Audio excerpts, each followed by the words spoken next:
진이 최초로 중국을 통일하다. 진의 중국 통일입니다. 전국시대 진은 중국의 서쪽에 위치한 국가였습니다.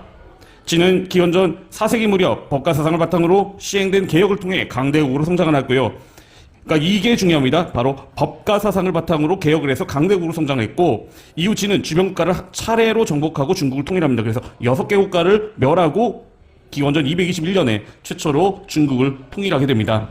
그러면서 통일을 이룬 진의 왕은 첫 번째 황제라고 이름으로 자신의 이름을 시황제, 진시황제라고 이름을 짓게 됩니다. 이때 법가사상을 바탕으로 진시황제를 천하의 중심으로 올린 사람이 바로 이사입니다. 그 이사는 예를 강조했던 순자, 순자는 인간의 악한 사람이다라고 했었지 않습니까? 그래서 성악설을 주장했는데 그 순자의 제자가 이사고, 그리고 이사가 바로 이 법가사상을 통해서 진시황을 반석에 올려놨다라고 보시면 됩니다.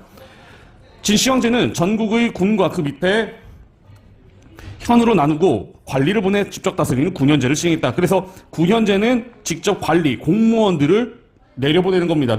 바로 진시황제가 그래서 군현제를 통해서 직접적으로 명령을 하면서 다스리게 됩니다. 전국에 도로를 건설하고 지방 통제를 강화합니다. 그래서 도로를 통해서 그 왕의 명령이나 아니면은 그 세금 같은 거의 수송을 빠르게 해서 효율적인 국가 다스리는 그 기반을 하게 됩니다. 그 밖에 나라마다 달랐던 문자, 한자가 다 달랐거든요. 그런데 그 한자를 통일했다라고 보시면 됩니다. 자, 그래서 여기 밑에를 보시면은요. 그래서 한자 화폐 도량형은 그릇이라고 보면 되는데요. 그 예전에는 세금을 지금처럼 화폐로 거둔 게 아니라 쌀로 거뒀거든요. 쌀이나 곡식 같은 거. 그러니까 곡식을 거둘 때 그 곡식을 몇 그릇 단위를 정했거든요. 근데 그 그릇의 크기가 다르면은 세금의 양도 달라지지 않습니까? 그래서 문자, 화폐, 도량형을 통일했고, 그리고 법과의 사상을 탄압함으로써 제국을 하나로 묶고자 했습니다. 그런데 그때도 말씀드렸지만 거의 제자백과의 거의 70~80% 이상은 유가라고 보시면 됩니다. 그러니까 법과 이의 사상을 탄압한다면 어떤 사상을 탄압할까요? 바로 유가 사상을 탄압한다라고 보시면 됩니다. 진이 도량형, 길이, 부피, 무게를 재는 단위와 화폐를 통일하면서 중국 전역이 하나의 경제권을 형성하게 됩니다. 그래서 여기 되라는 게 바로 그릇입니다. 그릇. 그래서 도량형을 통일한 거고, 저울추를 통해서 무게 같은 걸 통일을 한 거고, 화폐, 반량전. 요 화폐 반량전은 무게를 모양 잘 보시기 바랍니다. 문자를 통일하게 되고, 문자 통일, 사상 통일입니다. 학술저서를 가진 자들에게 그것을 거두어 불태워야 합니다. 시황제는 이사의 상소를 허락하고 시서와 백가의 저서를 물사에 불태우고 분서, 비판한 자들을 구덩이에 파서 묻어버렸다. 갱유. 그래서 대략 한 480명 정도의 그 유학자들을 선체로 생매장을 하게 되는 끔찍한 일을 벌이게 됩니다. 만리장성의 위쪽에, 그러니까 여기 있는 건 흉노죠. 흉노 같은 애들을 뭐라고 하냐면 말 타는 애들이라고 합니다. 말 타는 애들. 그리고 이 말 타는 애들은 북방민족 또는 유목민족이라고도 합니다. 북방민족, 북쪽에 사는 애들, 그리고 유목, 양이나 소, 뭐 이런 거를 방목을 해서 키우는, 풀어 키우고 그 동물들이 이동을 따라가는 거, 그걸 유목이라고 하지 않습니까? 그걸 되게 말 타는 애들이 있거든요. 그래서 얘네들은 말 타는 애들은 여기가 농사 짓기 쉽습니까? 어렵죠. 그러니까 항상 배고파. 그리고 이쪽은 농경민족, 난리장성 이후로, 그래서 이 농경민족은 농사 짓는 애들, 그래서 중국 한족이나 그리고 고조선을 포함하는 우리나라를 말합니다. 그래서 이 만리장성이라는 거는 문화와 그리고 민족을 나누는 하나의 계기였다. 바로 말 타는 애들과 농사 짓는 애들. 그래서 얘들은 농사 짓는 애들은 배불러, 얘네들은 배고파. 그러니까 배고픈 애들이 배부른 애들을 항상 침략을 했는데 그걸 막기 위한 게 바로 만리장성이었다. 잘 기억하시기 바랍니다. 그리고 동양사 같은 경우에는 바로 이 말 타는 애들과 농경민족이 끊임없는 싸움이 됩니다. 진시황제는 북쪽의 유목민족의 흉노를 몰아내고 장성을 증축하거나 연결할 만리장성을 쌓았다. 그러니까 만리장성은 하나로 쌓은 건 맞지만 기존에 있었던 뭡니까? 성들을 쭉 이은 거다라고 보시면 됩니다. 그리고 지금의 만리장성은 명나라 때 만들어진 거고, 이때는 석축이 아니라 토성이었습니다. 토성, 진시황 때는. 그리고 위치도 조금 달라요. 예, 다릅니다. 네, 그런 겁니다. 하시고요. 그러나 계속되는 대규모 공사와 가혹한 법률에 의한 통치는 백성들에게 큰 고통을 주었다. 이때 당시 진나라 인구는 대개 한 2천만 명 정도로 추정이 됩니다. 만리장성을 짓거나 아니면은 진시황이 죽었을 때 그 대비한 진시황릉이나 아니면 아방궁 이런 걸 짓는데 거의 그때 당시 인구의 10%의 200만 명이 동원됐다고 보시면 됩니다. 말도 안 되는 숫자잖아요. 그렇죠? 그러니까 그 공사를 하기 위해서는 강력한 연좌제를 통해서 조금만 뭐 빵 하나 훔친 것도 그 가족들을 데려다가 죄수로 삼아서 만리장성 짓는 또는 진시황 릉을 짓는 또는 아방궁을 짓는 이런 곳으로 보내버린 겁니다. 그러니까 굉장히 통치가 가혹했잖아요. 그러니까 백성들에게 큰 고통을 주게 되니까 이에 각지에서 반란이 일어나 진은 통일된 지 15년 만에 멸망이 됩니다. 이 멸망된 그 계기가 됐던 것도 진승 오광인난이라는 건데, 진승 오광인난. 이 진승 오광인난이 뭐냐면요, 결국에는 이거예요.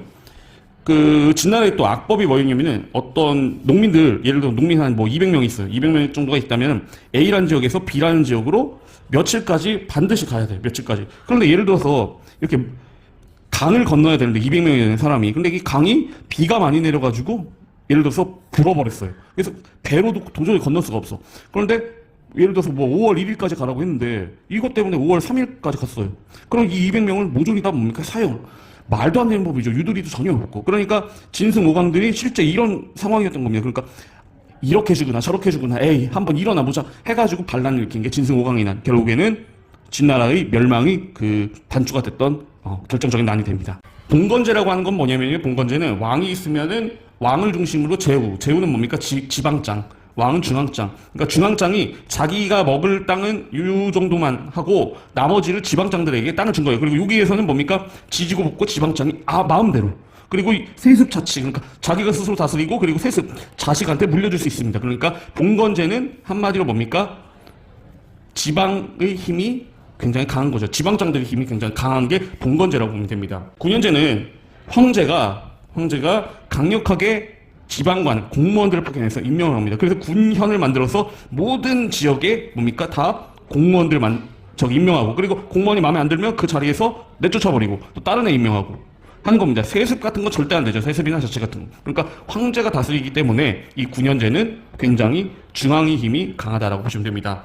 봉건제가 시행되던 데에서 군현제로 갑자기 바꾸려다 보니까 사람들이 그 반발이 굉장히 컸거든요. 그러니까 이 반발을 누그러뜨리기 위해서 봉건제와 군현제를 반반씩 믹스한 군국제입니다. 군국제. 그래서 이 군국제는 누가 시행을 했냐면 한고조 유방이 그 시행을 했는데, 황제가 일부 지역은 뭡니까? 일부 지역은 봉건제를 실시하고, 그 다음에 일부 지역은 군현제를 실시했다라고 보시면 됩니다. 근데 한고조 유방 자체가 그 통일이 얼기설기된 통일이었기 때문에 완벽한 그 퍼펙트한 통일이 아니었거든요. 그러다 보니까 좀 불안했고, 그래서 이런 어떤 그 중간적인 어떤 제도를 만들었다라고 보시면 될 것 같습니다. 한이 다시 중국을 통일하다. 한이 성립과 발전입니다. 진이 멸망한 후 다시 혼란에 빠진 중국은 한이 통일하였다. 202년 한은 건국한 한고조 유방은 장안으로 소도를 옮기고 봉건제와 군현제를 절충한 군국제로 지방을 다스렸다. 한의 국력은 무제가 즉위하면서 크게 확대되었습니다. 무제는 유가 사상이 유학을 바탕으로 나라의 기본 정치 이념으로 삼았습니다. 이제 유가는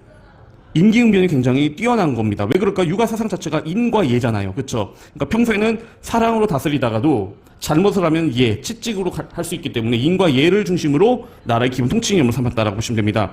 또한 군현제를 전면적으로 시행하여 전국적으로 지배하였다. 그래서 군현제를 전면 시행해서 전국을 직접 지배합니다. 그러니까 처음 시작한 것은 시행제가 맞지만 시작하기도 전에 15년 만에 망했기 때문에 제대로 된 시행은 무제가 했다라고 보시면 됩니다. 자, 이로써 한은 중앙집권 체제를 강화하고 제국 질서를 확립할 수 있었다.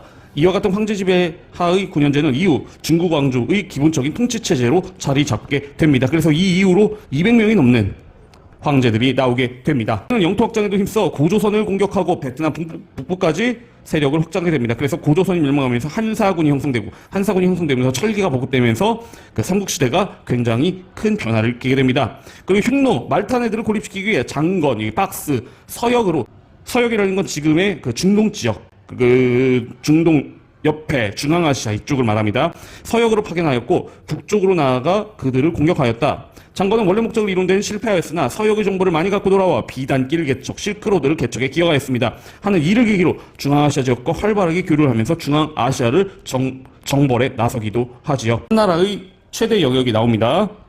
그러면서 장건이 이동병목, 그래서 장건이 장안부터 해가지고 이렇게 해서 대월지, 대환 이렇게 해가지고 왔다 갔다 했다. 몇십 년이 걸린 대장정이었습니다. 한의 멸망을 보겠습니다. 무제가 죽은 이후 한은 내부 권력 투쟁으로 쇠퇴기를 걸었다. 이 과정에서 외척 왕망이 한을 무너뜨리고 광무제가 이를 부활시켰다. 외척 왕망, 그러니까 외갓집이 왕망이 한을 무너뜨리고 나라를 다시 세웠는데 곧 그 유수 광무제가 이를 부활시키면서 후한이라고 부릅니다. 그래서 한나라는 전한과 후한으로 나뉩니다. 2세기에 벌다 후한의 정치는 매우 혼란스러워지게 됩니다. 매우 혼란스러워지게 되고요. 중앙에서는 외갓집으로 한번 이제 외척 왕망이 한번 한나라를 멸망시켰는데도 그 학습 효과도 없이 다시 외척을 들이면서 외척과 그리고 환관이 정치 개입이 심해졌습니다. 그래서 이때 이 후한의 그 외척과 환관에 의해서 후한이 망해가는 걸 우리가 어디서 볼 수 있냐면은 이 이후의 시기가 삼국지, 유비, 관우, 장비, 조조, 손권이 나오는 그 삼국지 시대거든요. 그래서 그 삼국지 처음에 보면은 그 외척도 나오고요. 그리고 환관들, 그러니까 한 나라를 멸망시키는데 기여한, 나라를 망치는 10명의 환관들을 십상시라고 해서 10명의 환관들 관련된 내용이부터 삼국지가 시작이 됩니다. 지방에서는 넓은 토지를 소유한 호족 지방장이 독자적인 세력을 형성하게 됩니다. 자, 이에 생활이 어려워진 농민은 곳곳에서 봉기를 하였고 특히 황건적인 난, 184년 황건적인 난이 일어나 후한의 공력이 크게 약화되고 결국 후한은 220년에 멸망을 하게 됩니다. 이것도 삼국지 시대를 보면은 황건적인 난을 진압하기 위해서 의용군을 모집하면서 유비, 관우, 장비가 복수가 남아 아래서 도원결의를 하면서 이제 삼국지의 화려한 시작이 되죠. 조조도 마찬가지고 손권도 마찬가지고 이 환건적과 싸우면서 군벌이 형성되게 되는 거다라고 보시면 됩니다. 문화 바탕의 마련을 보도록 하겠습니다. 자, 중국 문화의 바탕 마련을 보면은요. 자, 중국 문화는 크게 훈구학이 있습니다. 훈구학 박수 치시고요. 훈구학은 올드유학, 글자놀이입니다. 자, 이거는 그 전에 이제 그 유학이 한번 극명하게 바뀌는 건 언제냐면은 당나라하고 송나라 때, 당송 변혁기라고 하거든요. 이제 당나라하고 송나라 때 특히 송나라 때 성리학, 주자학이라고 하는 신유학이 나오게 되는데 그 이전까지는 한나라 중심의 어떤 훈고학, 어떤 글자가 어떻게 잘못됐고 이 글자에서는 어떤 글자가 들어가야 되냐 이런 글자놀이인 올드유학인 훈고학이 유행을 합니다. 훈고학은 유교 경전을 정리하고 해석하는 학문입니다. 그러니까 글자놀이니까 이거는 생각은 들어있잖아요. 사상이 들어있는 게 아니라 어떤 글자 가지고 찌그락찌그락 하는 겁니다. 그래서 진시황 때 분서갱유로 소실된 유교경전을 복원한 과정에서 발전했다. 왜 이렇게 되냐면요. 자, 분서갱유를 통해서 유학자들도 죽였고, 그리고 책을 가지고 있어도 죽였고, 네가 유학자라는 거를 알기만 해도 죽였습니다. 그러니까 사람들이 두 가지로 나뉘게 되는데, 하나는 그 유교경전 책을 불태워요.